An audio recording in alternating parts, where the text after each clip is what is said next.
West Tigers faithful back with you for another week. Lots to get through. A lot of wins in the pathways, grand finals and whatnot. We'll get to that soon.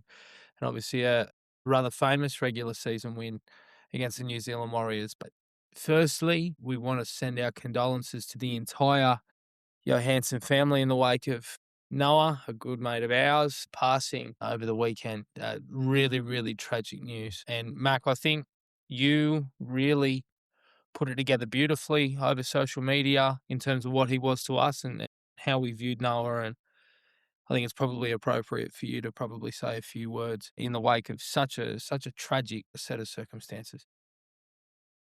Yeah, man, just such a surprising thing to have happen. And initially, I remember I was laying in bed in the middle of the night, just Facebook scrolling, and I saw Adam, his father, making some posts, and they were a little bit cryptic. And at first, I was like, "Whoa, what's going on there?" It wasn't clear to me until the next morning when I woke up, and like it's just so shocking. We've been following Noah and Tim and Ben and the Johannssen family on social media ever since Tim and Noah did the Getting Hectic with the Johanssens episode, which was the very first time we interviewed any players. So they were, they'll always have a special place in our hearts from that perspective. We've gotten to know, well, I've gotten to know Adam quite well over the last couple of years. We've had hours and hours and hours of conversations about Noah and Tim's journey trying to like make it in the NRL. So, it's honestly, as much as it's like almost feels like a piece of West Tigers faithful is gone, to be honest, because like being connected to Adam, and by virtue of that, being connected to Tim and Noah has been a privilege and a lot of fun. To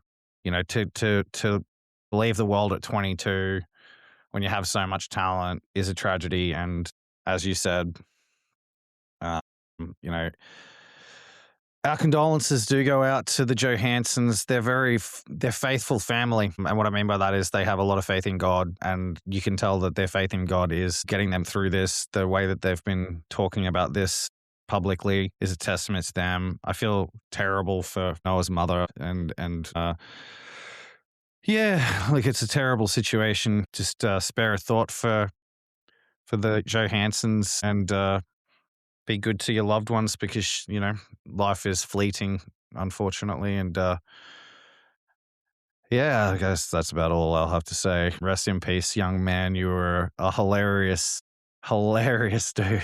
He was a funny, funny dude. And if you follow Ben and Tim and Noah on Instagram, you'll see that they're still posting reels. They were on the verge of blowing up as viral content creators, honestly. Like some of the stuff they post is genuinely hilarious. Reese Brothers style reels and stuff like that. And I saw a video yesterday where Ben posted Noah and him grappling in an MMA gym in Thailand, and Noah kicked his ass.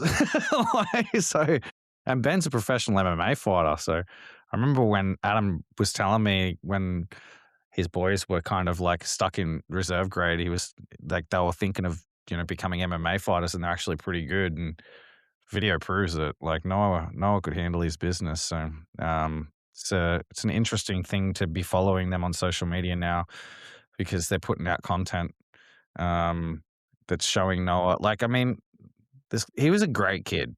Like he had such a kind heart. Like so much of their content was just like built around just being generous and kind to people. And they were obviously very giving to us as well. They were. And they were, yeah, fundamentally just decent people. And, as you say, we had a lot of conversations with them, for a very long time, particularly when they were at the club. And, they've always just been, you know, wonderful people and, come from a good family. And that's a credit to Adam. It was our first ever segment. Our first ever consistent segment was Johannssen Watch, you know? So the Johannssen family, forever a part of this podcast, and we'll have our support through this and long into the future. So yeah, our thoughts are with you all. And you mentioned fun a little bit earlier. Noah was fun. He was fun. He just the way he used to, joke around and muck around, but you could tell there was, just a great character there all the time. And, one Just a thing that I'll typical always young Aussie, bro. Typical young Aussie piss taker. All-time great quote on, like, the episode that they recorded when they were talking about their faith, and Noah was like, I think it was Noah that said it. It was either, I can't remember which one. It there's was Noah. He said, just talking about his faith, and it's like, yeah, we're kind of hectic with God. Like, Reedie and I just had to, like, had to pause and, like, control ourselves because it was the funniest thing I've ever heard. But that's the level of faith that this family have. They have, like, a really unique and, quality, genuine, personal faith. It's not like, the same sort of faith that the average person who has faith in God has. These guys have, like, a family bond around it, and it's meaningful and authentic, and it doesn't change who they are as people fundamentally. It just accentuates it. And that's sort of exemplified that. That's their attitude to their faith. They're hectic with it, which is, I think it says it all, honestly. well said, mate. And Noah, the footballer, obviously came through a couple of different systems. The Titans, the Knights, landed at the Tigers last year. Got an NRL trial. I think for a little while there, we were pretty high on him. Like, he was a very, very high leg speed, high effort sort of middle. He'd try and, change games and flip momentum on his own. Sometimes and it did come off.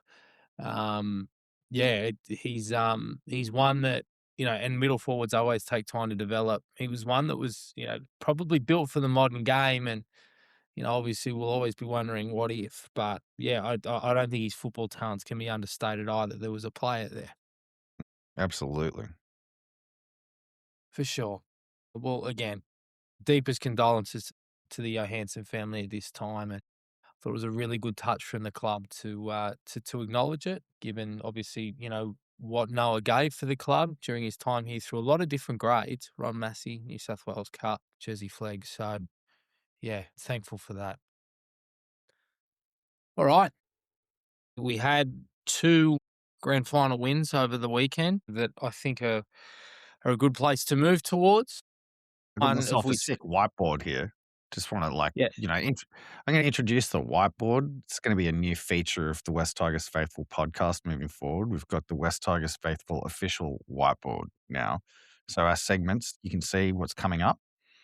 So, if you need to go take a piss and let the podcast play, this isn't live, so that doesn't make a whole bunch of sense. If you want to skip ahead, you can see what's coming up in what order, and you can have a good, educated guess at what's coming up. If you want to skip to the WAS review, that's segment four today. That'll come on at around about what are we at, 9 minutes? I reckon that'll come on at about 20. Yeah, there you probably. have it.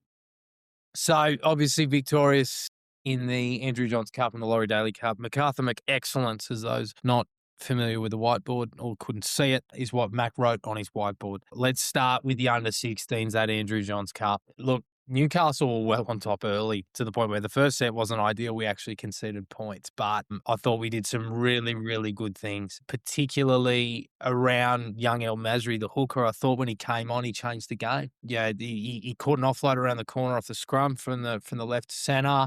Did really well to draw and pass. I thought he was really creative and lively out of 9, and he knew when to pass and he knew when to pin it. I thought that was really impressive. I really like the look of Lucas Bentham, the left winger.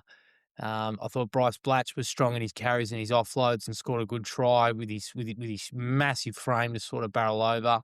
Number 8, whose name escapes me, he had some unreal carries as well, just before a try that Hamish Butler scored, who I'm pretty keen on too. Just on Hamish, he's got a bit of the amnesia gene, I think. He knocked the ball on with his first carry, but just kept on trying to involve himself and remain in the game. And he was rewarded with a try with an old school courage line, and there was a shot that he put on with about 2 minutes to go, which was just phenomenal. So, yeah, a deserving premiership from a team that was just out of this world this year and deserved everything that came to them. Quick question: did they lose a game? I don't believe so. I I think they don't went think with we it. lost a game in either grade, did we? I don't think that either MacArthur side lost a game this year. I can't remember No, one. let me have a look for you. Andrew Johns Cup without loss. Laurie Daley Cup were without loss. Yes, correct. No loss in either grade. That's big. Like, so the I didn't watch the game, but I'll just want to just talk about the in a more general way. So, reminding me, AJ is under 15s, is it? Or under 16. 16s? So AJ's Yep. under 16s, and then you got Harry Matz, which is under 17s, and then you got Yep. LDC, which is under 18s, and then you got 4, which is under 19s. That's pretty. And I don't think every club kind of looks at it like that, like in terms of like progressing players through age pathways in that way. But our club certainly does seem to do that, right? Like where you'll see you'll see the players from this side absolutely filtering into the two Harold Matthews sides over the course of the remaining fixtures of Harold Matthews, which I think there's three rounds left.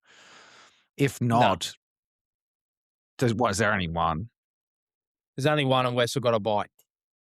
Oh, okay. So basically, it'll be like next year. You'll see a lot of these guys in the Harold Matthews. And I think from what I recall in the preseason of this year, sorry, off season after last year ended, I think Blatch is the one that has the long term development deal that is playing in this side. So can you just talk about, like, you brought him up a couple of times. You said he's a big dude. Like, what's sort of like Bryce Blatch as a player? Describe him like, who's he like? Oh, that's a good question. He's a big, tall, rangy white back rower. So Did you say you wide could or say white? white. So he's like the white Sam Weller. Yeah, he's not like a Liam Martin or an Angus Crichton per se, who will build a bit lower to the ground. Look, he's not an aggressive type, I will say that, and that might be because he's young and he's still growing into his frame and getting used to the fact that he is so big and he is so strong. I think he's one of these guys that probably doesn't understand the tools and the athletic gifts that he has at his disposal, but I was really impressed by some of the carries he took. There was some really good offloads. The try that he scored was befitting of the fact that he has that massive frame. So I think the club sort of investing in him and his size makes a lot of sense, because even if he stops growing, he's still going to be around that 6'2", 6'3" mark, which I think is above average for the NRL, sort of modern day back rower. I got raps on him for that reason. Um, Denim Sagalis, who I'm also pretty keen on, who played in the middle for most of the year, he moved to the back row and then did for the final series, and then did some time in the middle after starting on an edge. Hamish Butler, who I mentioned earlier, I'm really keen on him too. Now, he's not as physically developed than Bryce, from what I can see, but he's a little bit more aggressive. He's a little bit more, I'm going to throw myself at you and I don't care what happens. I think he likes to hurt people. I think he enjoys it, which I think you need coming through the grades. So I think they're both, really, really tall timber back rowers, both with a little bit, of a different offering, I would say. Alex Mao, I'm looking at the team list now, the number 8. I was really impressed with him. Baden Wood, who's the fullback, I thought he was a real handful on kick returns. I really like the look of him. So, look, there's a few guys that look really good, and the thing is, and of course they did. They just won a comp. I'm just really curious to see how they're progressed in the years to come. Obviously, at 16 years old, it's a really transitional period, because you've got kids and you don't know how much growing they've got left in them, right? And obviously, right now, you need to invest in some of those players, because it's, a lot of development is under out in and winning games and those sorts of things. But yeah, I'm really curious to see where a lot of these boys go and how they graduate into higher honours. But there's a really, really good core nucleus here. And I think that, by playing together and building that cohesion and that time together and winning things together, it really sets them up for the future. I'm gonna pluck a cosmic prediction. We've got a player in this side who has an all-time name, and you know how much I love that. I'm going like Mason Malia. Like, that's a name, isn't it? Like Mason Malia. Like, we've got Marcy Macassini, Tino Tavana, Tito Taruva. I'm forgetting another one. Mason Malia, he's right there with him. Mason, keep an eye on Yeah, this. He had some good touches. Right-sided half, kicked reasonably well, I thought, as did the Newcastle halfback, Xavier Atkinson. I thought he kicked pretty well as well. Had some moments where he, broke through the line or at least poked his nose through. So, yeah, certainly one to look through. And I've made mention of the 5'8" Tony Talanoa before as well. I don't mind the look of him as well. So, it's a premiership winning side. These boys are the best in their division, and that deserves a lot of praise and a lot of kudos. And this is a competition we've never won close, but this is the first time that MacArthur West Tigers has won an Andrew Johns Cup. So, congratulations to those boys and to any of them listening. I'll be watching closely, and I can't wait to see what you do next, mate. I think you watched LD Cup. Am I correct in thinking that? I watched the highlights of this one. I saw enough. I saw all the tries, put it that way. Okay, all right. Well, I can get. I did watch the whole game, so I can Go for probably it. lay it in base. Yeah, you do it. Probably similar to the AJ Cup game. We started a little bit slow, but I thought our goal line defense was really strong from the outset. And there was a kick deflection which led to the first try. It was one of those ones that was a bit unlucky, but it wasn't necessarily down to poor defensive work. There was a try-saving tackle from our number 10, who is by the name CO, of Andrew yes. CO. That was excellent. Held up a player when the Titans were on the attack, and it was massive. His partner in crime, Lafo, really liked the look of him as well. I thought he was excellent. He's very physical defensively, and deserved his try. And I'm keen to see how he goes as his conditioning improves. The man of the match for mine was Kai Penfold. Obviously, scored tries and was deserving of all the plaudits post match, but he runs straight and hard, which is what you need, particularly when you're a small mobile forward. But he fights for everything. Leads with his line speed in defence. He's got some late footwork at the line. Effort areas are up. Like, you can understand why he's the captain of his side, and he's so highly regarded in our pathways. But yeah, I came away really, really, really impressed by him. I thought he was great. One sec. Our wins, just One quickly. sec. So Drake Ayres and James Lanyon, they were both strong. James Lanyon didn't get tackled on the first attempt the entire day. And obviously, you watch him in SG ball, and it's a similar thing. But he was just a class above all day, and scored a try in extra time, which he duly deserved. Drake Ayres, I think, is a pretty slept on for mine. He does some really good things. There was a really solid bat back from him for Jake Gaffney's try that Jake scored in extra time. So that was pretty good too. What I will say is that I hope there's no Titans fans listening. I actually think when they were level with about 30 seconds to go, I'm pretty sure their hooker got the ball down, but the referee didn't see it, and that doesn't matter. So we'll play on. But look, a really good win from this lot off the back of the work of their forward pack again. CO, Lafo, Kai Penfold. I thought they were excellent. And I thought Keenan Pez, when he got on the field, I thought he was excellent as well from dummy half. So, the work that they did, because they were so far in front before the Titans came back, to have remained in that game, but then to blow Northern Rivers off the park was just sensational work, and a credit to the culture that they've instilled, and the coaching staff, but also that playing group. And it's another one where you're already looking at the players that are going to filter in next year into that SG ball side. Guys like Caleb Salanoa, James Lanyon, Drake Ayres, and the forwards I mentioned. That crop, a lot of those boys were part of a Harold Matthews side last year that should have made the postseason. It was a team that was dominating the competition at the beginning of the year. I'm hopeful that, with this success for some of these boys and the exposure that some are getting in SG ball currently, like your Javon Lele's and your Siatame Haveas, along with, a lot of guys that are going to be first year SG ball players like an Isaac Isdale and so forth. I'm really hopeful after what's been some disappointing seasons in the Metropolitan Junior reps that this crop is going to only get better. Just wanted to, I just Google searched Kai Penfold and found something pretty fun. So there's an article from June 23rd, 2017, from the Daily Telegraph, when he was like a little tiny tacker, bro. Like, like he's a little athletics medals, and it's about how I'll just read the article. It says Kai Penfold loves to run, and he's going to run himself right to a state title when he's older. The 8-year-old, this is when he was 8, bro. The 8-year-old trains with Collegians Campbelltown Athletics and also plays football for the Camden Rams under 10s boys.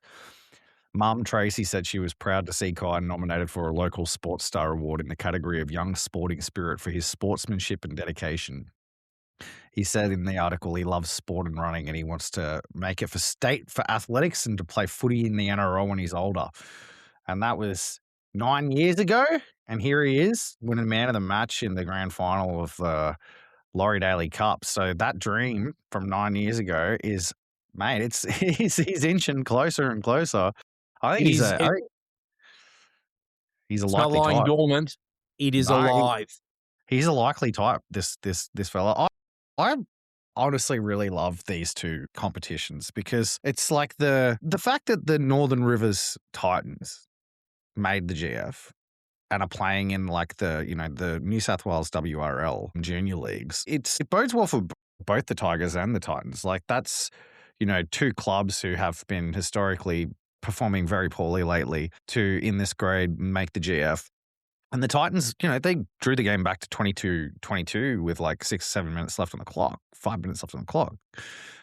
So that's a good side, obviously. And, Northern Rivers talent or like country talent in general, but especially in the Northern Rivers, it's always been an untapped repository of talent. Mm.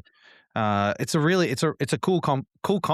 And to win both grades is a massive testament. And to go undefeated in both grades, and then for these guys to win 40-22, there's a lot of names in this side that will end up playing SG ball for both Balmain and West Magpies next year. Absolutely, probably the lion's share of them, to be honest, because it's not like those sides have performed super amazingly well this year. A lot of their best players are going to filter out and age up. So there's plenty of spots for SG ball talent for next year. And you'll 100% see the likes of Kai Penfold featuring for SG ball, especially considering he's a Campbelltown junior. Most certainly. I mean, he did some good work last year. I thought him and Jake Gaffney. Gaffney was scoring tries at will Gaffney last. loves a try, Jake Gaffney. Big try scorer. He is a try scorer, but I think he's found a home in the back row, which is good. Like, a bit of time through the middle, even at 9. So in years past. So very, very happy for him. Before we kick into some first grade based stuff, please like, subscribe, follow, share, comment, do all of those things for us. We are on every single social media service, I think, as well as most of the audio platforms of which you are listening or watching us upon.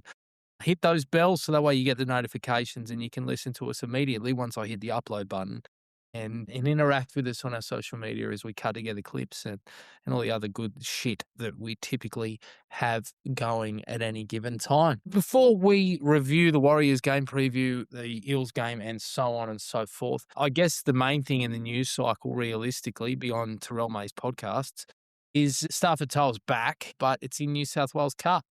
So I'm really curious, Mac, to get your thoughts on this as to whether or not, or as to why Star might be coming through via reserve grade. Not necessarily against it, but I want to know whether or not you think that it's Marshall rewarding the guys that went and done the job in NZ the other week, or is it just as simple as, look, he's been out of the game for a while, he needs to come through reserve grade and get his match fitness up, or is it a bit of both? It probably is match fitness related.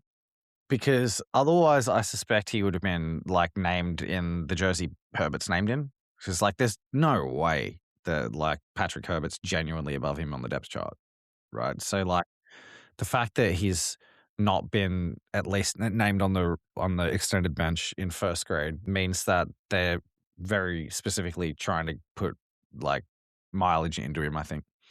But that being said, I don't think it's immoral that he's going to come back into the side because on the weekend, I thought Sunia Taruva had his best ever game as a center by orders of magnitude. I thought he was fantastic. And it seems like now Benji's also wanting to persevere with Tino. Like, I think we might be underestimating just how much Benji rates Tino Tavana. And why wouldn't you? Because that level of quality finisher is almost, one of one. We've talked about Tino in that sense. And we've talked about, how, the Tigers have a struggled with attack in the last couple of years. So, like, a difference maker on the end of a backline movement or under a kick. And you saw multiple times on the weekend, even on debut, they were targeting with kicks. So they know what they have there.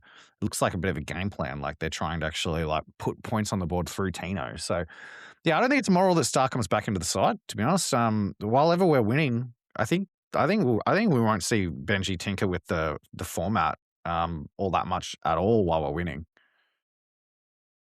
Yeah, that's probably fair. And despite the fact that there's been some significant surgery there on that right hand side, obviously Taylor May started there because Stafford was out.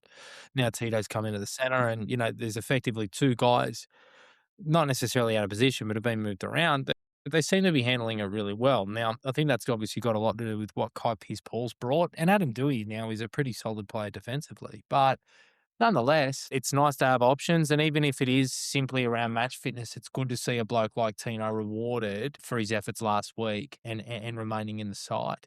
So I tend to agree with you there. So I guess that's probably a fair way to segue into speaking about what was, in my view, the most resilient West Tigers performance I have seen since Ivan Cleary was at the club. And that was normally something where I'd have to go and wash my mouth out after saying something like that. But I'm very, very proud of this football team, and it's an effort I've seldom seen in many, many years. 32-14 winners. We were down 10 zip after 16 minutes without what a lot of people were saying was a centre that was due to be in Origin conversations this year, and our $1.2 million star with ratchet clauses. And as a result, people gave us no hope. Let's just talk about, obviously, the feeling in regards to what this win does for a group like this and whether or not you can hang your hat on a season, on a game like this. Benji Marshall in that little video that the Tigers media team put out, which is very good, by the way. Go and have a look at it if you haven't. You see him address the team early in the week, but when they went into camp, and he said, sometimes losing makes you change course and go away from the things, that you've planned for and the things that you've done. He said, fuck that. We're not doing that. We are staying the course. We are continuing to play to our strengths. And after what happened against South, where we looked pretty poor in attack, and we missed the mark in terms of our start and how we attacked the game. For him to have done that is pretty ballsy. To have backed a rookie is also pretty ballsy. But to then come away on one of the toughest away trips with the 2 points with all of that talent on the sidelines, yeah, I can't speak to how proud I am of this group. Yeah, man, I agree. And, I re-listened to our preview of the game last week, and I thought that a lot of what I thought was going to happen happened. Probably a lot more than I genuinely thought was going to happen. To be honest, I think a lot of it was being what I at the time thought was relatively optimistic. But you know, being able, like looking back, I did kind of imply that having Jock in the side would offer an improved kicking game, and I think that our kicking game was probably the main difference between the two sides. Not the only difference, like we beat them in a lot of aspects, but Jock's kicking game was superb, and he took over almost all of it. Like Adam barely kicked, yeah, Jock kicked them off the park, which is fantastic. Go.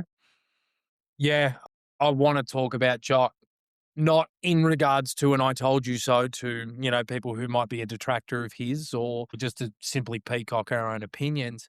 But We this is a peacock bloke. our own opinions. That's totally fine. That's our thing. Well, in that case, we were fucking right. Yeah, Thought, look, Jock was the 7. Dewey was the he 6. was. And his And it was kicking Dewey's game, best the way game he in kicks the first grade. ball, the way he kicks the ball, he's like he's from the 80s. He like spins it and off it goes. Like he doesn't kick it like a conventional halfback, but it works. And there were moments where he turned them around, and obviously Sam Weller had that incredible sequence of effort plays in the second half where he bats the ball dead and then he takes the ball off the kickoff, and then a couple of minutes later he drives to a picky back into his own in goal, which I thought was phenomenal. But Jock's work, I think, organising, straightening the attack, being a genuine kick option that could shift momentum was the reason that we won this game. And Marshall said it again, earlier in the week that realistically they were really confident in him and he did his job and he did his grandfather proud, mate. Like that's a big deal too. But one thing I want to mention on Jock as well is that he made some adjustments at halftime around his defense, as did that left edge. That's probably the most pleasing thing. I think you'll be disappointed with the tries that they conceded down that left edge to Klukstar and Laban earlier in the match, and fair enough. But I feel like that left edge is improving with every week. Laulii and Makasini, and you saw it in the second half with Madden as well, to the point where they're looking really resilient and really strong. Yeah, I think that all three of their tries came in the same part of the field. One try was probably more Makasini and Luke, and the other two were Jock and Makasini, where Chauncey just went through the hole. Once they solve that problem, this West Tigers side are going to be genuinely very hard for any side to score on. And I think that's why the likes of Dave Riccio and Brent Reed and that are starting to get really bullish on the Tigers. Fitness is obviously massively improved. I saw Dave Riccio put out some stats last night on NRL 360. We're currently conceding 16.7 points a game, which is the lowest in the history of the club. When we won the grand final, when we last made the finals in 2011, we were conceding 17 or something. The lowest points that we've conceded under Cleary or Madge was 19. Last year we conceded 29 or something like that. It's a massive improvement, and it's not illusory because the three teams that we've played are attacking forces. Like even the Cowboys, for all of their deficiencies, are one of the best attacking sides in the comp, and you saw that on the weekend because they put Melbourne Storm to the sword, which is a great defensive side. And so the Warriors and the Cowboys and the Bunnies absolutely like overflowing with attacking talent, and they have struggled to put points on this side. When we come up against sides like the Dragons and other clubs that find it difficult to score points, I really am bullish on the side at the moment. I just want to go through some stats because when I was watching the game in real time, I actually misread what I was seeing. Like I thought that, I don't know how or why, but it looked to me like even though we were, we got ahead at halftime and then in the second half, it never felt like we were on top to me while I was watching the game. But the stats say otherwise. The stats say we were on top the whole time pretty much because we ended up with, while we had a pretty even share of possession and the completion rates were identical between the two sides, we ended up with 1,643 run meters to their 1,475. And that was in spite of the fact that they won the penalty count like comprehensively. They won the penalty count 9-3, which is incredible. But we ended up having I think it was, let me just see here, the average set distance was 37.35 for the Tigers, 32.79 for the Warriors. That's, again, like, and we keep saying that every game this year, aren't Tigers like? There was so unusual. There's so many cues happening that are Tigers like scoring last in the first half. In our case, 3 times in like the last 6 minutes, but like scoring just before half time. That's happened now several times, including the trials. That's happened several times this season. It happened last week against the Bunnies. And it happened against the Cowboys. I think we scored just before halftime against the Cowboys too. So there's that. And then at the end of the game, also just like putting on try after try when we break their backs. This is all coming down to fitness. Where we beat the Warriors, where we didn't beat the Bunnies, is the Warriors got frustrated, right? The Warriors started to be like, we can't put these guys away. We're getting opportunities. And it was really, if you think about it psychologically, I think it was off the back of them winning the penalty count because the only reason they got more opportunities than us was because they kept getting piggybacked up the field and being given opportunities and then not being able to capitalize on it. And it started to frustrate them.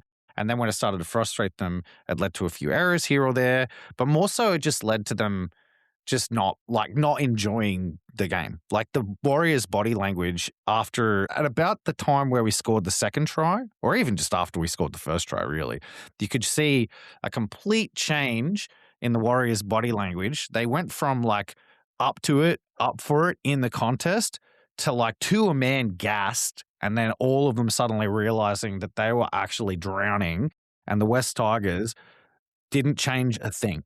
Like the West Tigers from minute 1 to minute 80 were at the exact same level the entire time. So that is so un-Tigers like. Couldn't agree more with you. And, we mentioned, in terms of some of the stuff that Riccio brought up in terms of what our defensive records were like under Maguire and Cleary. I saw, and I mentioned it earlier in terms of Ivan being a dirty word. I saw that same level of resilience, if not more, but I saw class. And I don't Mm. think we possessed class in those days. You got to remember that Ivan's spine for the beginning of the year when we won 4 of our first 5 and dunked on Melbourne twice in the space of a month was Lola Haya, an aging Benji Marshall that had just come off his card pile at the Brisbane Broncos. No disrespect. Luke Brooks and Peter Godinay. You compare that to what we have now, which is Api Coruscant, who I think is playing out of his skin at the moment, and no one's talking about it. Very much improved Adam Dewey.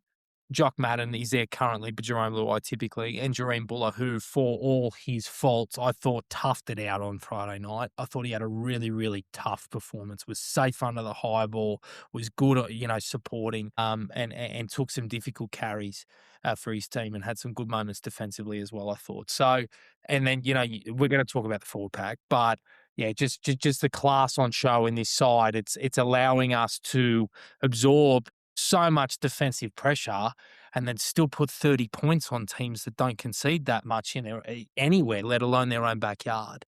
We've spoken about the performances of a lot of people, and the one that is getting a lot of the plaudits is Adam Dewey. And I don't want to pour cold water, but what I want to say is that a lot of what was so great about Adam's performance on the weekend are a lot of the reasons why I'm not really sure that he's a number 7.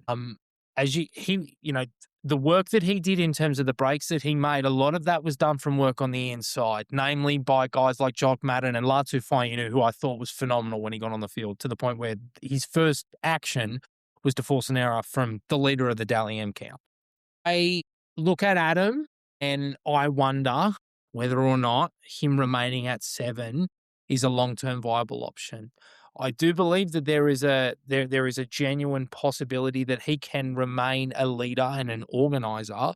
It may well just have to be at 13 through the middle corridor with Alex Twal, the most informed forward in the game, moving to the front row, or potentially Adam being parked on the right-hand side at centre, but then sweeping for backline movements around to the left, similar to what he did on the weekend. How do you feel around the Dewey dilemma, and where do you sit now, particularly after seeing what Jock did and knowing that Jerome Luai is going to come back into this side within a month? Yeah, it's geez, it must be nice for Benji to finally have a good problem. Yeah. That's what I'll say. Because I mean, Latu Finu is the forgotten man now, right? Because now we're talking about, and I was watching the Code Sports podcast yesterday, and one of the producer, I forget his name, and again it was Riccio on the podcast. He got on the mic and he wanted to talk about whether Jock Madden played 7. Jock Madden is a traditional 7, and we looked great with his kicking game as steering us around. And really, Dewey played second fiddle, got on the back of those really deep backline movements at speed, which is, when he gets the ball with momentum. Adam Dewey is an absolute handful when he has momentum behind him. He's like a freight train, and he has real subtle hip movement. So he catches guys reaching, which is very, very unique in his way that he beats defenders. I am really in two minds, because while I tend to think highly of Jock Madden, and I do really like the idea of having a traditional 7 who has his kicking game. His kicking game is high class.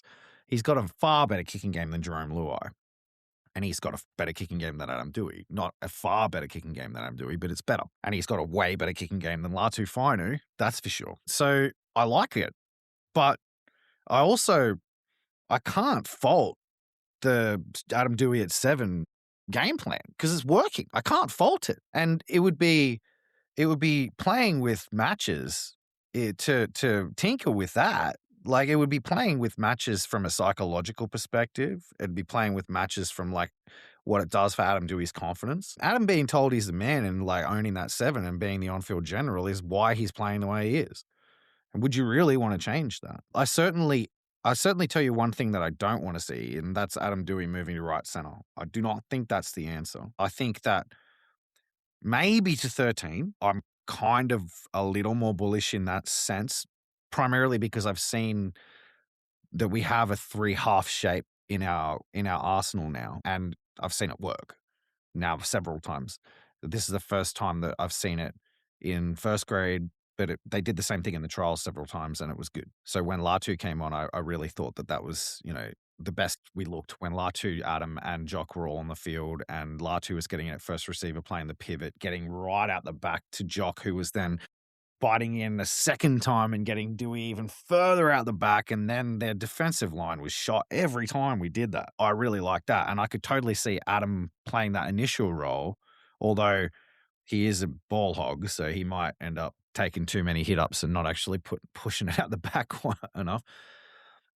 I'm on the fence. One thing that I will say, and this I haven't heard anybody else bring up, given Jareem Bull is off contract, and I know that the idea of Adam Dewey, I'm talking about Adam Dewey as potential fullback. So I know Adam Dewey as potential fullback has kind of just gone in the bin as his career's progressed. But I think it was because, like, he at a certain point in his career, we perceived that he lost his athleticism and lost his speed. But that seems to have reverted. Like, he seems to be back to the same athletic specimen that he was when he was playing fullback in the first place.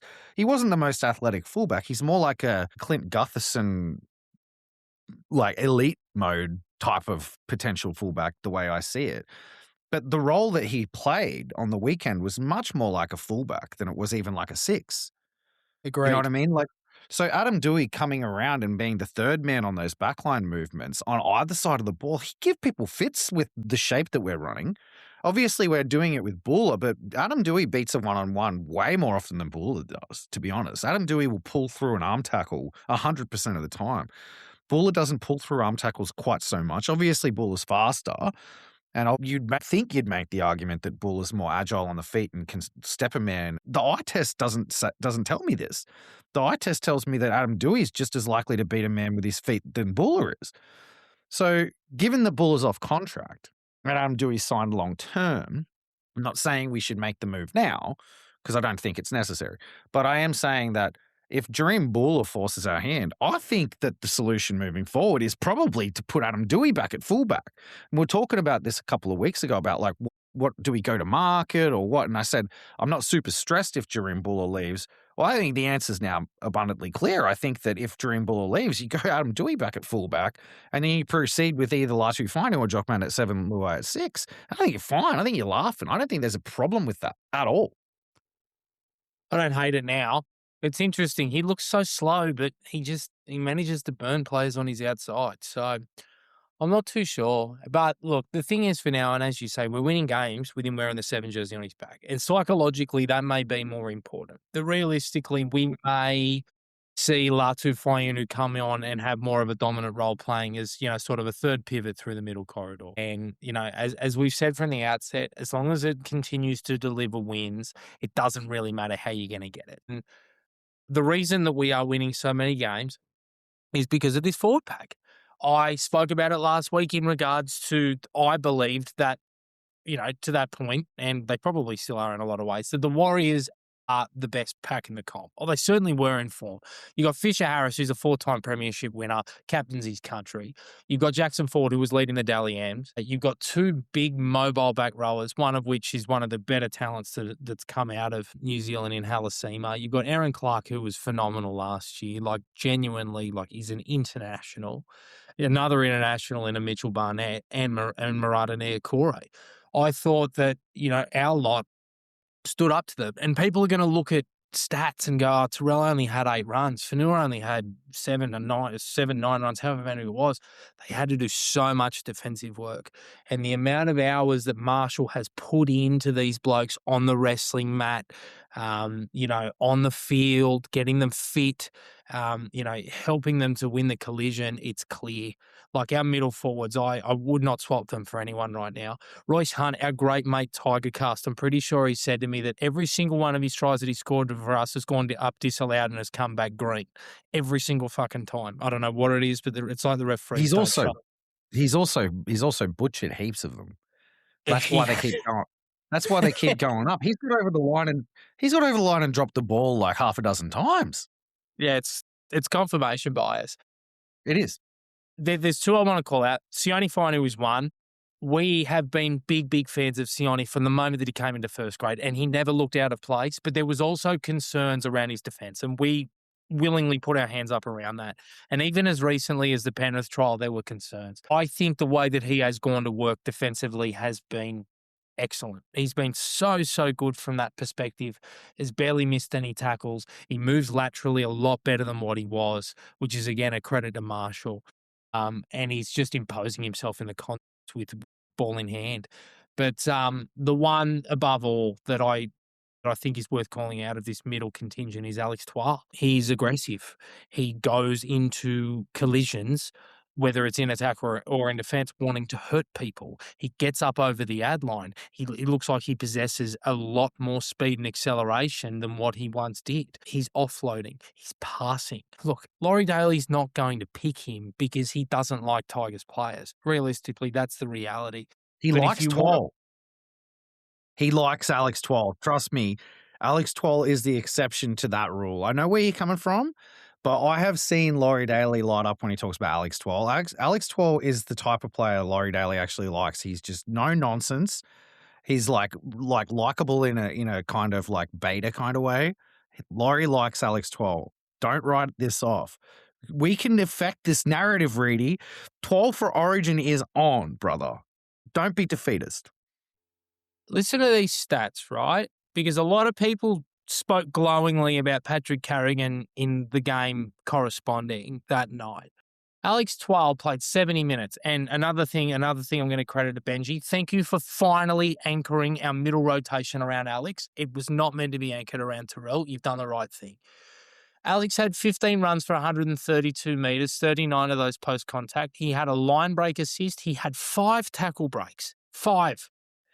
He had a play the ball speed at 3.17 seconds, 2 offloads, 9 passes, and the big one, 48 tackles, 1 missed, 2 ineffective. Patrick Carrigan, who seems to be the apple of everybody's eye throughout the NRL media, played 80 minutes. So he had a few more runs. He had 20 runs for 177, but a similar amount of metres on average. He had 3 tackle breaks compared to Alex's 5. His play the ball speed was quicker. I'll give him that at 2.97 seconds, but 1 less offload. And he had 52 tackles for 5 missed and 3 ineffective. I know who I'm picking, and it's the Lebanese international. I cannot Brother, speak totally. enough. Say again? Yeah. I said, brother, totally, 100%. Like I'm with you all the way. Like I think Alex Twal. I think I said it today, and it was not hyperbole. I think Alex Twal is genuinely the most underrated NRL player the game has seen in years. Like and it's been this way for a while. He's definitely gone up a level, but people have been talking about him like he's an out and out plodder. Like, right? Like, up until last year, people were talking about Alex Twal, like, how are we going to move him on and find a better solution? You know what I mean? Like, that's how our fans have been talking about Alex Twal. Like, he's an out-and-out plotter. He's not been a plotter the whole time. Here's a stat for you. He has the highest tackle efficiency of any player in the NRL that's currently running around on the career. Right? Yeah. The highest of any player career tackle efficiency stats that's currently playing the game. And you know who's third? Terrell May. So, I have seen. like, Alex Twal, like, it is not hyperbole to say he is the best defensive forward in the NRL or best defensive player, period, in the whole NRL. This sport is played both sides of the ball, and he has been the best defensive player in the NRL the whole time. It's not played on one side of the ball.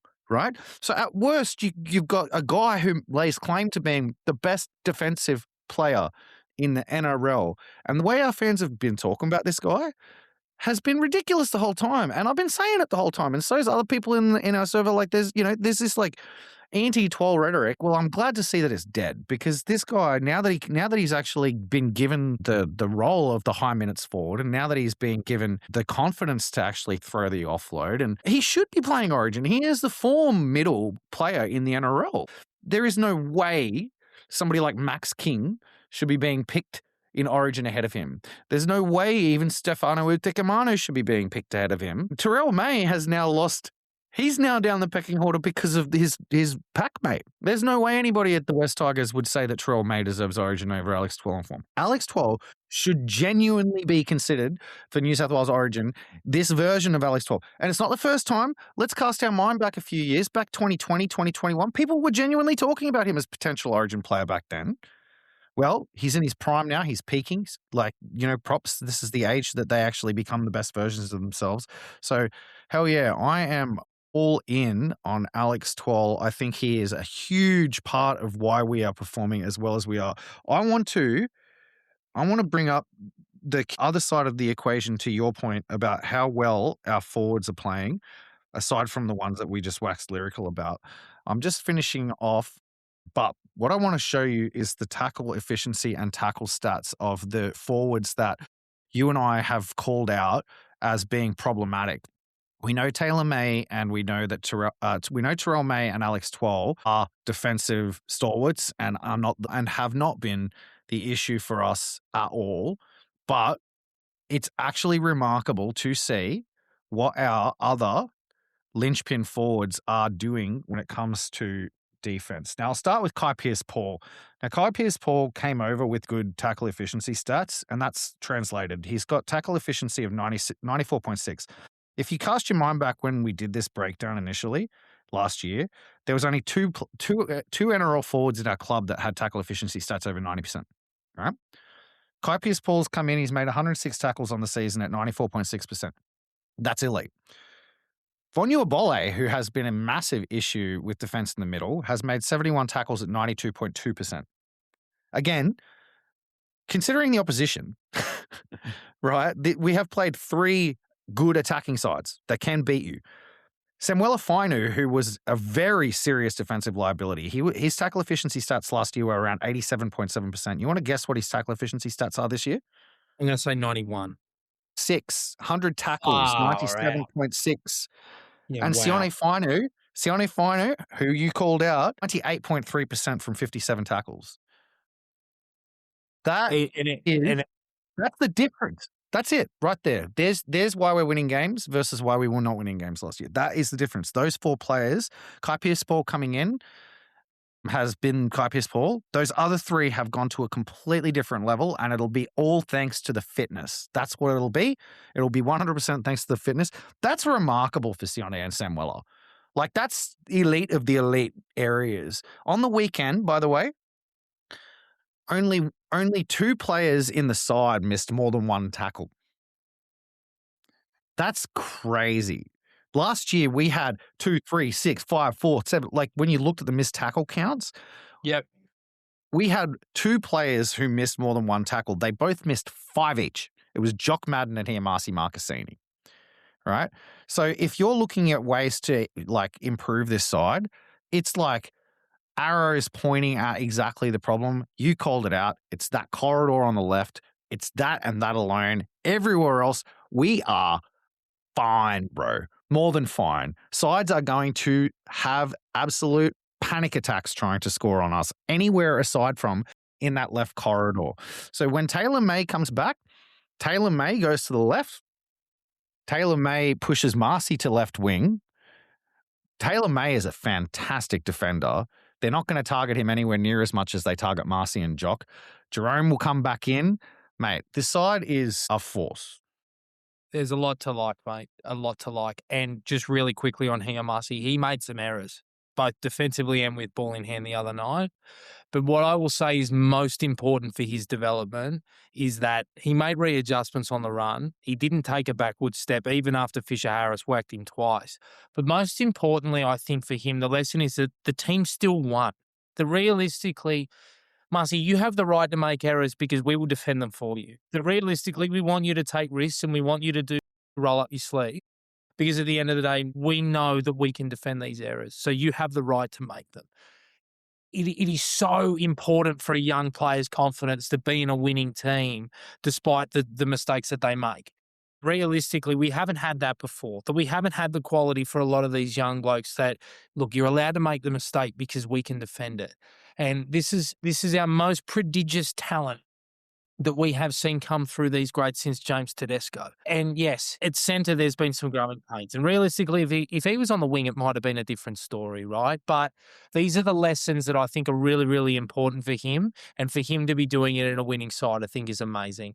But before we move on to the Parramatta Eels, there is one thing that I want to pull out and talk about. And we're all seeing it, we're all feeling it. And there's a lot of excitement and optimism. And as you say, we are turning journalists. The metrics underneath are genuine. Beyond tackle efficiency stats and these sorts of things, if you go and have a look at the Rugby League Eye Test's latest analysis and you have a look at where we sit in terms of the quadrants, it's Penrith out in first by a mile, then Daylight. But West Tigers are ranking as a genuine top 4 side alongside the Warriors and the Melbourne Storm. I'm not kidding you. Better than the Roosters, better than Souths, better than Parramatta. We are genuinely tracking better than Brisbane, the Premiers, better than Redcliffe, who I was very high on to begin the year, better than Cronulla, who have made preliminary finals for years. Like, we are tracking as a genuine top 4 side. And it's not as though we haven't been playing good sides. The Wars were undefeated and we beat them at home. The Bunnies are in the top, coming 5th, I think. And the Cowboys just beat the Storm. Yeah. And we're only going to get better.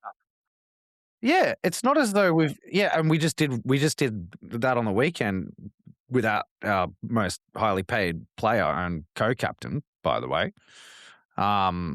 With a winger playing right centre, a rookie who's only just turned 18, who doesn't even have pubic hair at left centre. Like, man, this is just before we move on. I just want to. I'm sure the listeners are curious. I just called out all the tackle efficiency stats and the defensive stats of those like other non-Twal and May forwards. I want to read out Twal and May's stats on the year. So 97.6 and 98.3 were the fine use, Sam Weller and Sione.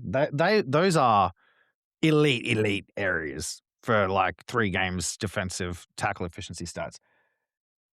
Alex Twal has a better tackle efficiency than them, and he's made more tackles because he's been on the field more. Alex Twal is 121, and his tackle efficiency stats 98.4. So he's 0.1% higher than Sione. That's it. I mean, Sione even being within 0.1% of the wall is pretty fucking bananas. But like Alex Twal, yep, his minutes have gone up. He ain't budged. Terrell May has made 101 tackles and missed 1.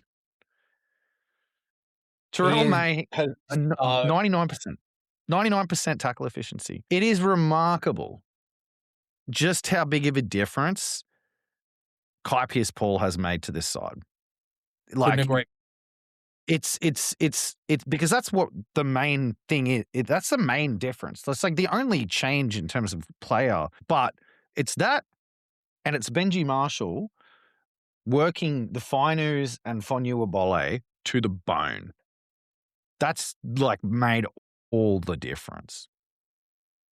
And Tito, must be said, he's definitely got a far more senior role, I think, this preseason and coming out the other side. And I think Taruva. Yeah. I just looked at Taruva's stats too, actually, ironically enough. He's only missed 3 tackles. Which is phenomenal considering last year. He was missing more than he was making. Yeah, on the wing. And he's defended most of the time in the centre so far this year, out of position on our right, which is usually the target for other sides' best attacking weapons. Most teams stack their left and most of their raids go down the left. So, yeah, I 100% agree with you. I think Taruva's actually, I think people forget. Sunia Taruva's like 23. Like, he's young, dude. Like, Sunia Taruva's 2-3 years away from his best football. Miles off. Yep. So, like, the fact, like, we kind of like take that for granted, I think, because we signed him from Penrith. He's a premiership winner. You got the impression he's the finished article. Like, I mean, hell no. Have you seen how good Brian Toto is playing this year? Yes. Brian Toto has gone to another level. Brian Toto is like 4 years older than Sunia Taruva.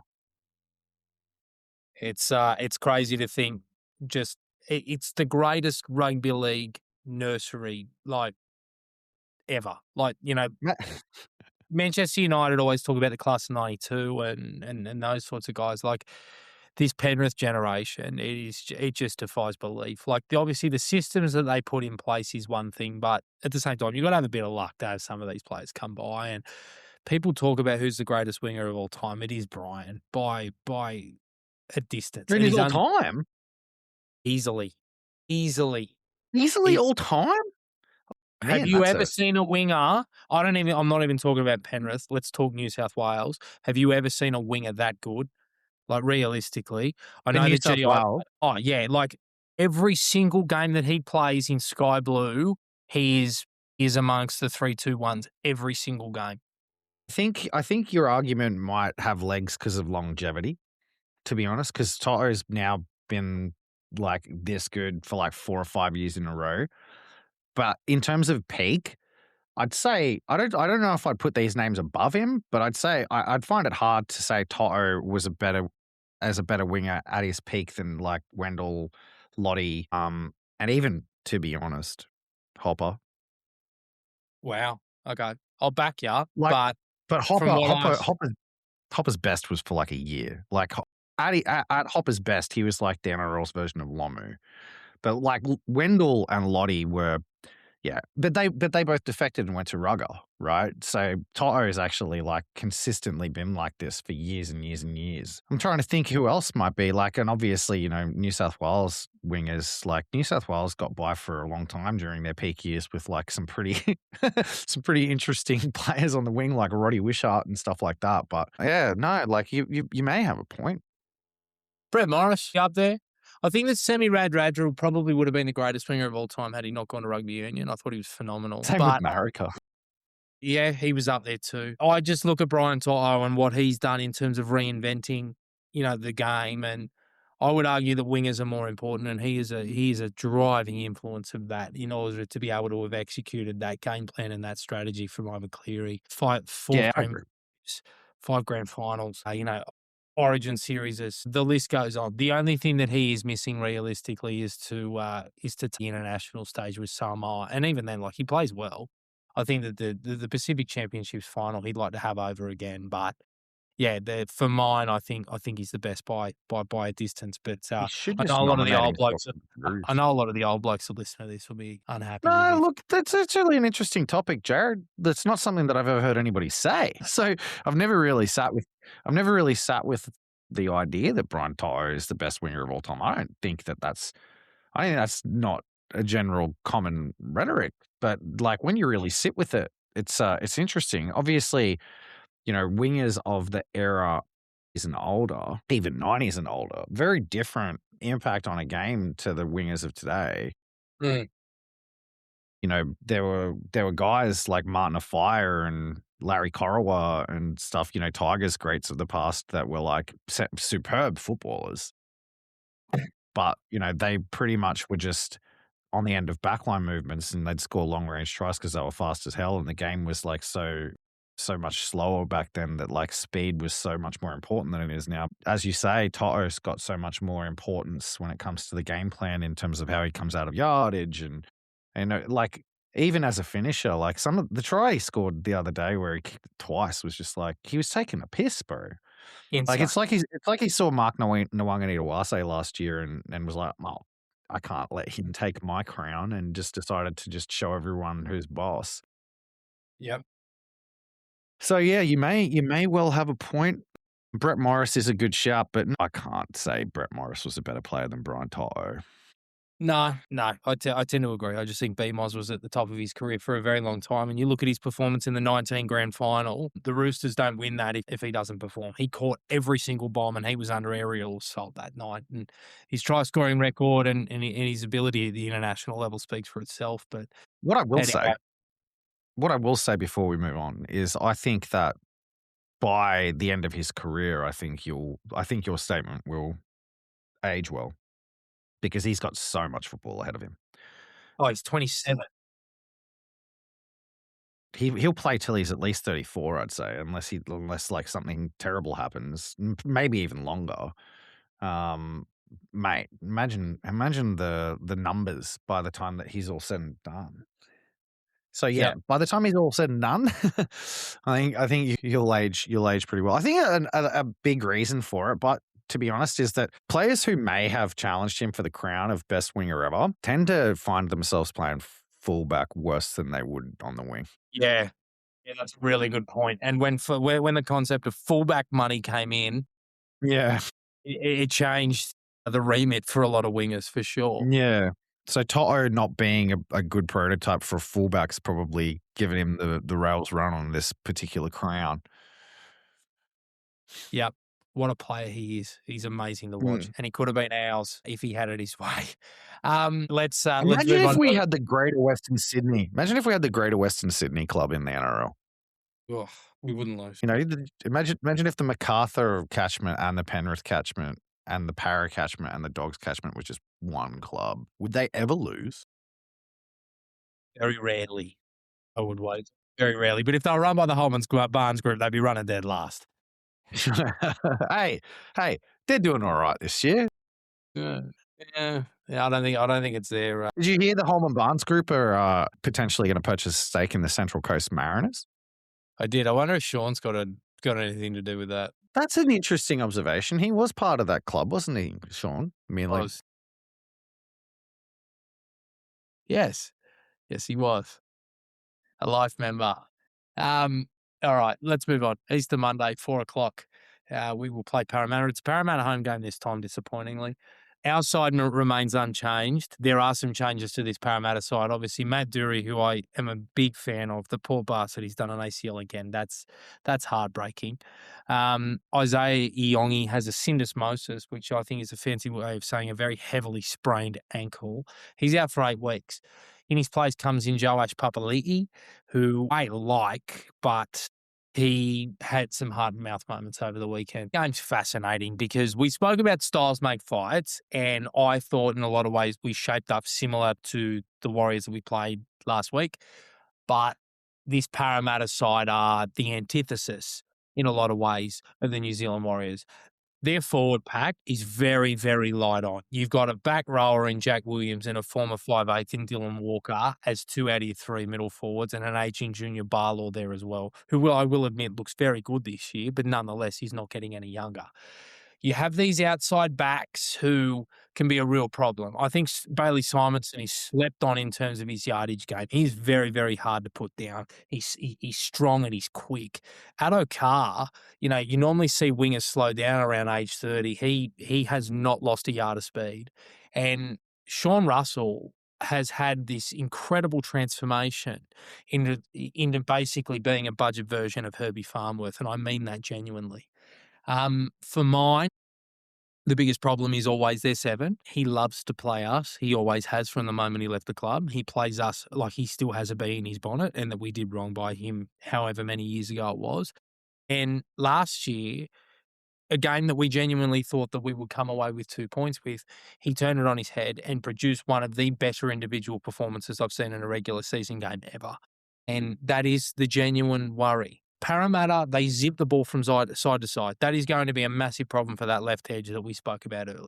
Like, seriously, if they take the ball to our right, their left edge, and then zip it back, it's going to be really, really important that obviously, we get our line set and, we're able to sort of check and release and slide off. So that way we can take care of that right edge because that's where Mitchell will be defending. That is the key problem for mine. I don't think he's been in great form to start the season, been a very, very, methodical halfback in a lot of ways. And he's relied on Yongi and Pezzett in particular to create a lot of these points.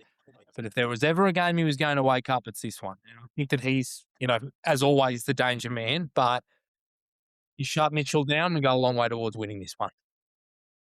Man, thank you for playing the role of the cautious optimist because I feel like now I can probably freely speak if we're serious, we're winning this by 50. Like, let's Yeah. let's let let let's look at okay. Parramatta beat Brisbane in Brisbane. That was weird. That was a weird game. Like 40-32 is a very strange scoreline. Yep. We just got finished talking about the West Tigers defense being solid as a rock, right? And you've correctly highlighted that, we have that one weakness. And yes, Parra do have the capacity to exploit it, but to the tune of how many points exactly, right? Now, look at the way the West Tigers construct tries and the way the West Tigers score points. And look at the way the West Tigers put pressure on the Warriors on the weekend. Jock Madden's going to kick Parramatta to death on Monday. Joash Papali is 163 centimetres. Josh Adokar and Bailey Simonson are not like high ball exponents either. Jock Madden is going to rain bombs on top of Joash Papali's head and Josh Adokar's head. And Jerome Buller and Tino Tavana are going to, their kick defusal rate's going to be sub 20%. That's one aspect of the game that I'm pretty confident is going to play out. Joash Papali, I'd be surprised if he catches a bomb cleanly. And he's gonna be asked to catch plenty. Yep. And he's gonna have Jerome Buller steaming through, jumping over his head, trying to tap him back. And if not Jerome Buller, it'll be Adam Bloody Dewey steaming through, who can catch a high ball. He's going to be under enormous pressure. And so are the other two wingers as well. So there's that. Then there's the fact that, as you rightly point out, their forward pack is I think their forward pack's probably a little bit better than maybe you think. I don't think it's too bad. I think Kelma Tuolangi is an error machine, but he's solid aside from that. Kidione is he's still coming into his own, but I see promising signs from the kid. Absolutely.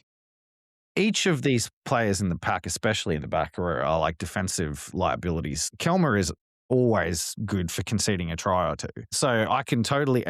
I think you've probably highlighted the one player who I expect to probably be Parra's best, aside from Mitch Moses, which is Sean Russell. I think Sean Russell is playing really, really well. I'd be interested to see play on the left or right. He's been moved around a lot this year, like wing, center, jump different edges. I think that he will line up on the left-hand side with Fox, but don't quote me on it. He might be over on the right and Brian Kelly might be on the left. Again, Riles has been happy to just sort of use him because I think because he's going to Perth, but he's sort of the designated utility guy. He moves about the place. I don't know. I think on the weekend, now that you say it, I think Brian Kelly played on the left and Russell played on the right. That sounds about right, because I know that Penasini's out, so maybe they've used Sean as cover for Will. And so then I'm trying to visualize who's defending those dig in backline movements that Adam Dewey ripped the Warriors to shreds, and it's the right edge. So it's gonna be Russell and Simonson and Kelma and Moses. Mate, Dewey's gonna make another 200 meters this weekend. He's gonna. Go ahead, mate. I think in terms of where I see the defensive weaknesses, you're right in terms of Kelmer and Kidione, for sure. I'm a big fan of Kautonga, always have been since he came through with us when Hardigan poached him from Cronulla and he was playing SG Bill for West, an ultimately unsuccessful side. But you're right, there is growing pains there. For mine, it's their nines. I think that Api Coruscant around the ruck, using blokes like Sione Fainu and Royce Hunt, who can score tries, I expect to see points scored there. I mean, Terrell May scored one under the sticks that day on Easter Monday in a game where we ultimately went down, but the blueprint is there. Riley Smith, for mine, is a spot in defence, and I hope that we utilise it accordingly. He's an effort player. He tries very hard, but he's still learning his craft defensively. And Talon, I still think I think he's had a better start of the year than what he did arriving there mid-season, and I think that he's improving with every week, but we know that there's defensive deficiencies there, and I'm hopeful that, we exploit those. Bro, I can't believe the betting odds on this game. The Eels are paying $1.72. We're paying $2.13. I think it's the whole. I cannot understand this in the slice. I think you were about to say it's just the residual assumption that the Tigers are bad. Like, that's because there is nothing suggesting that Parramatta should be favourites in this game. The Cowboys just beat the Melbourne Storm. We flogged the Cowboys. The Melbourne Storm put 50 on Parramatta. Yep. The Panthers, the Panthers are very, very good. I understand that. So the idea of going down to Penrith 40-22 or whatever it was might seem like it looks good. But conceding 40 points to the Penrith Panthers and putting on, it showed Parramatta have some attacking spark. That's about it. But they're Teflon in defense. Even when they won, they conceded 32 points. Yep. Like, I don't understand, where this betting line's coming from. Like, we just went to New Zealand and played an undefeated New Zealand in New Zealand and put 13 plus on them. This betting line is bananas to me. I do not understand. It makes no sense whatsoever. I think that Parramatta have a bit of a mentality problem as well. They couldn't put St George away, and we just saw what St George did against the Gold Coast. They served up molten dog shit. Like, realistic, yes, it was diabolical. There are genuine concerns around them defensively, and that excites me in a lot of ways. I'll be really curious to see how they approach this game because on one hand, they've had some really tough matchups. They played Melbourne, they got trounced. They played Brisbane and they won. They couldn't put the Dragons away, as I said, right until the last. They beat them 30-20. And then last week, their first half against Penrith after the first 10 minutes was some of the worst football I've seen this year. So I'm really, really curious. I can't pick them. I actually think that the Tigers are, I think you know what you're going to get from them. Regardless of whether you think they're going to win, they're going to do what they always do. Probably start reasonably, maybe not start too well based on the last two games, and then just hang in the contest. It'll be really interesting to see what Parramatta do. I would be worried usually around the fitness of our middle forwards, particularly when they have guys like Geimer and Moretti on the pine that they're going to bring on. But I think the fitness of our blokes looks really strong. This is going to be an interesting test because it is a small ball approach from Jason Riles, particularly around Dylan Walker, who I think looks a player reborn there. He's someone that I worry about and that I'd have on the tip sheet if I were the coach. But it's going to be a really interesting game from that point of view. Like, ideologically, we are very, very different teams. Whereas last year there was some similarities for sure. I do have one. We flogged them at CommBank last year. Yeah, they didn't have Mitchell though. You got to remember that. It was a But totally look at the trajectory of the two sides since. Like Parramatta were better than us last year and we flogged them. Like, it's just I just don't understand this. It's just bananas to me. I think that, frankly, thank you, I guess, for putting us in as underdogs, because the biggest threat to us winning would have been if we went into this game thinking we were a moral to win. Yep. Now they got I just can't see it. I mean, if they play the way that Bunnies played, right, where they get in front and can somehow defend us out of the contest, and we can't get points on them, maybe. But this is a side that conceded 20 and 32 in winning, and when they lost 40 and 50. I cannot possibly see how the Tigers are not going to get their points on the board here. Are Parramatta going to hold the Tigers to the same scoreline the Bunnies did? Are they going to be able to keep us to 3 tries when we scored 3 tries in 5 minutes at the end of the first half against the Warriors? Dude, we're going to score 7 tries in this game. There's no logical, I cannot see a logical pathway for Parramatta winning this game. It would be an emotional psychological collapse that would be so the statistics just do not point at this occurring. It's just bananas to me. Anyway, go on. Look, I share your confidence. I think I'm just mindful of I was scarred last year by the performance Moses put in. Yeah, and mindful of the trauma. The Tigers' trauma is real. I get it. But I mean, if it was any other club wearing the jersey with the results that have gone the way that they've gone so far this year, the Tigers would be $1.30 favourites. This is crazy.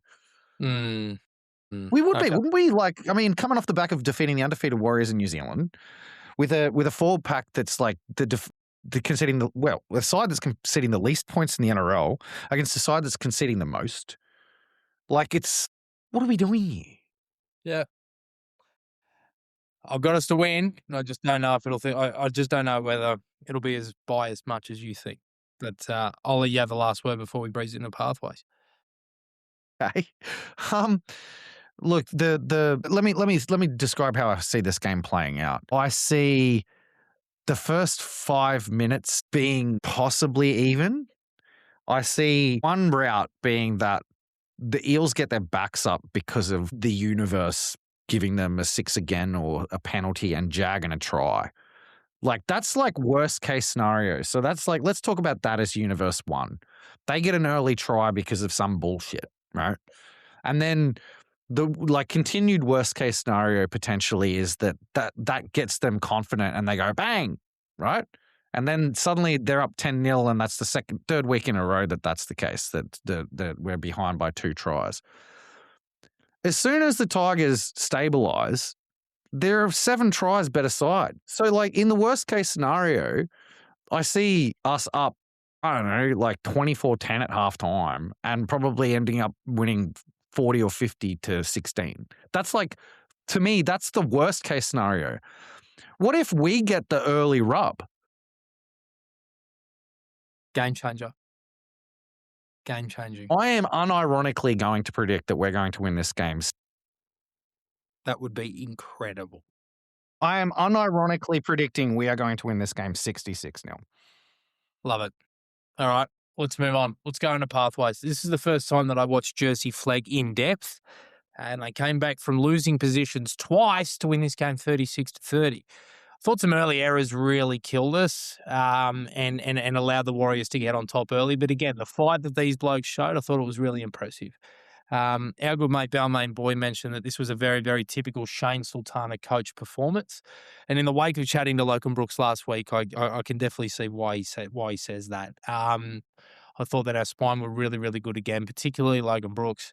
It was a back that he made off a kick for touch, which, spoke to his athleticism, some of his evasion and ball playing, particularly for our try on halftime, was really classy. And I think he's actually a better ball player than both Jerome Buller and Jack Ardard. And, he spoke to his strengths in terms of beating a man at his kick returns, but that right to left he throws, it's very impressive. Although Christian Taupout-Moores was excellent, and fully deserving of the try that he scored late on full time. He was so good.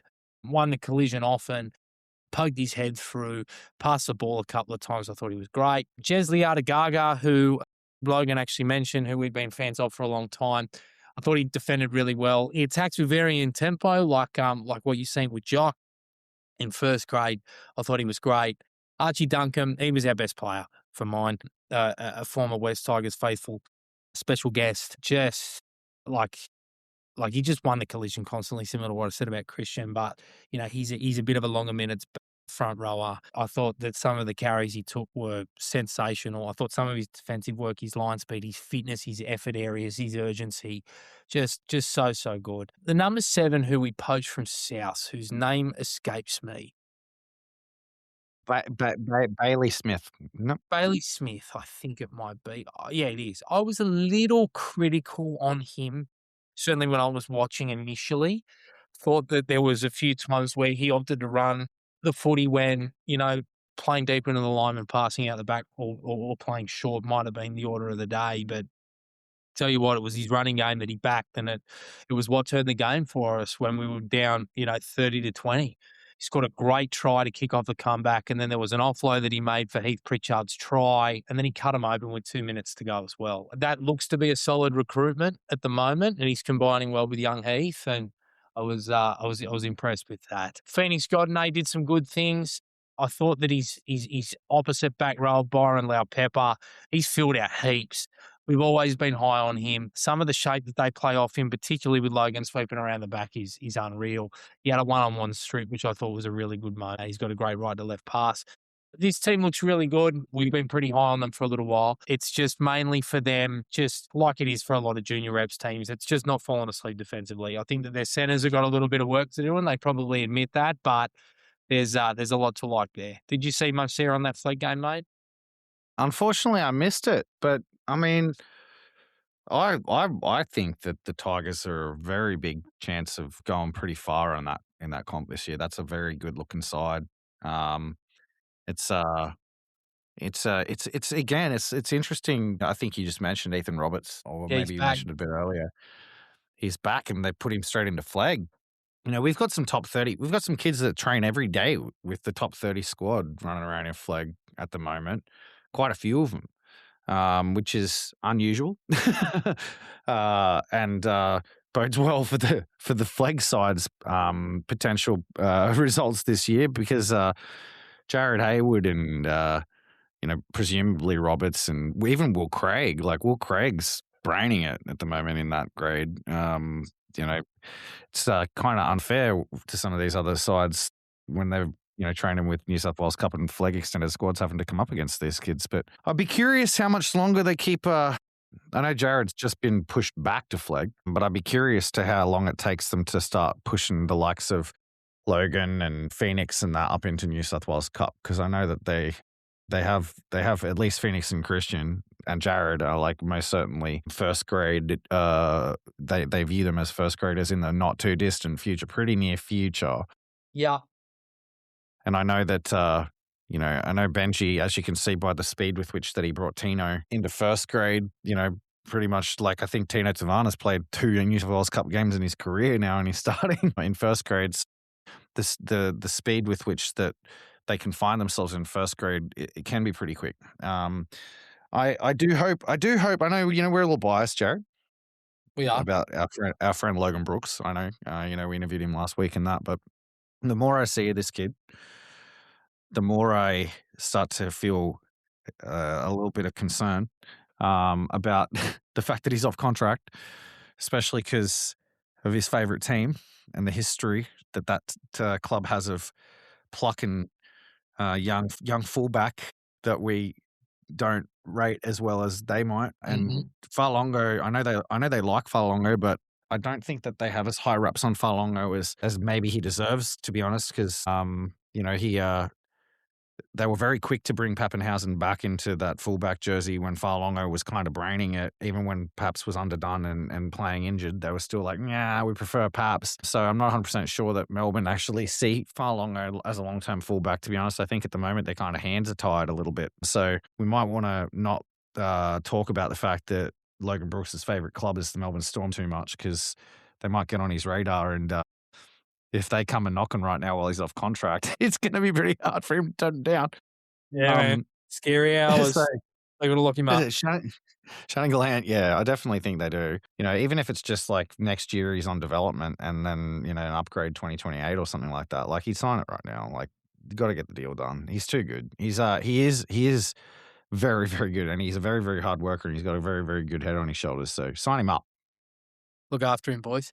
New South Wales Cup lost tragically 29-28. Unfortunately, it felt kind of inevitable. I will say a bit of a learning experience for a lot of these young boys, particularly Max Tautua having to mark up Ali Tower, but he'll learn a lot from that. Thought Javon Andrews, obviously a lot of involvements around tries. I thought he was very good. There's some work to be done defensively, but realistically, he really does have the hot hand. I thought Ben Stevanovic did some good things. Obviously, he got sin bin, which I thought that was pretty unlucky. He came from an offside position into what I thought was an onside position, and then caught the ball and obviously involved himself in the play as the Warriors were on the attack. So for him to go to the bin, I thought was pretty poor, but nonetheless, the usual suspects did good things. I thought Charlie Murray was good. I thought Tony Sukar was strong. I thought Patrick Herbert probably had his best game thus far. Made some good defensive decisions. His carries were solid. He looked reasonably dangerous out the back of shape. Jack Addard, if Logan Brooks is the best ball player out of Buller, Addard, and himself, then Addard is the best support player. He's always buzzing around the play and, scored 2 tries as a result, doesn't give up on the play, flies through and chases everything, which I think is wonderful. And I really like the look of Vaka Aho again. I thought he was good. There were some moments where defensively, I think he probably would have liked to have had it over again, but there's a lot to like there, as there is with Luke Jack. I think there's absolutely a player there. He reminds me of a late age debutant. I think there's a lot to like. But look, these boys are now 0-3, which if you told me that at the beginning of the year that they would have been 0-3, I would have snapped your hand off. Um, Yeah. I believe it's a winnable game against Parramatta this weekend. Given what they've served up against South and against North to begin the year, I'm not 100% sure, but I might back them to win. It's a weird problem we have. There seems like a systemic issue in New South Wales Cup. Like, I don't know, it might be as a result of just the way that they train or something being like all about, individuality. And it just doesn't translate very well on the field. Maybe they're measuring them in terms of their like KPIs are all very much about individual stats and getting through what they need to do as individuals as opposed to like actually focusing on team outcomes because it's bananas that they're not performing well. Like Flag's going good, NRL's going good. It doesn't make sense that the New South Wales Cup side's performing as poorly as they are. However, Heath Mason's not playing this week, and No, if you it recall, and if didn't. has the worst winning record of any player in the history of mankind. So Heath Mason, the fact that he's lost 3 games this year means that he's still cursed. He is cursed, this bloke. It's crazy, isn't it? At this point, He he didn't might not play have played last on the week either. I don't know where he is at the moment, but yeah, look, but he played the first 2 rounds and we lost. So the point true. is, Stafford taught. I wonder if Heath Mason's been dropped to bloody RMC. Like, I mean, what's going on? Because Stafford Toa, well, he's named nowhere, so it must be injured. But Stafford Toa's back, and Stafford Toa in this grade brains them on the reg. Like he absolutely he toys with people in New South Wales Cup. This yeah, we should have a good game. I wonder who's going to play at 8. That player's not named, so it's an interesting one. Yeah, not sure about that one. That's very odd, isn't it? Like that is completely unnamed. I wonder if it'll be maybe Christian Martin or something. Kennedy. Yeah, maybe they do. Well, usually when it's a TBA like that, it does tend to be a new signing. That's been what's happened the last couple of years, and we have quite regularly throughout the last couple of seasons pulled New South Wales Cup players in mid-season on the run. Hmm. So it wouldn't surprise me if they've got somebody. Generally, yeah, I don't know. It might be that they've got somebody that's part of the makeup of the clubs just coming back that was Yeah. like elsewhere. Maybe they got bloody Peter Tarteo back or something, But anyway, Anyway, indeed. I think Let's they'll lose. To be honest, I think they are good in reserve grade. That's why I think that they'll lose. All right, I'll fly through 24-12. 24-12. All right, done. I'll fly through junior reps. West have finished for the season. Both SG Ball and Harold Matts both finished with wins. The SG Ball game just was typical of a team that was wrapped up for the year and was shutting up shop. There were some poor defensive errors that were not befitting of the side earlier in the year, but they got it done. Glassy was a handful again. The work that he did before Aiden Richards' try was very, very good. I thought Javon Lele, we've been critical of him in the past. I think he's had a really good end of the season. He had some really good touches. And unlike the game that they played against Canterbury the week prior, New Zealand was speeding home and they managed to stem the bleeding, which I'm, proud of. But this is one that they'll look back on as a pretty disappointing year for West SG Ball.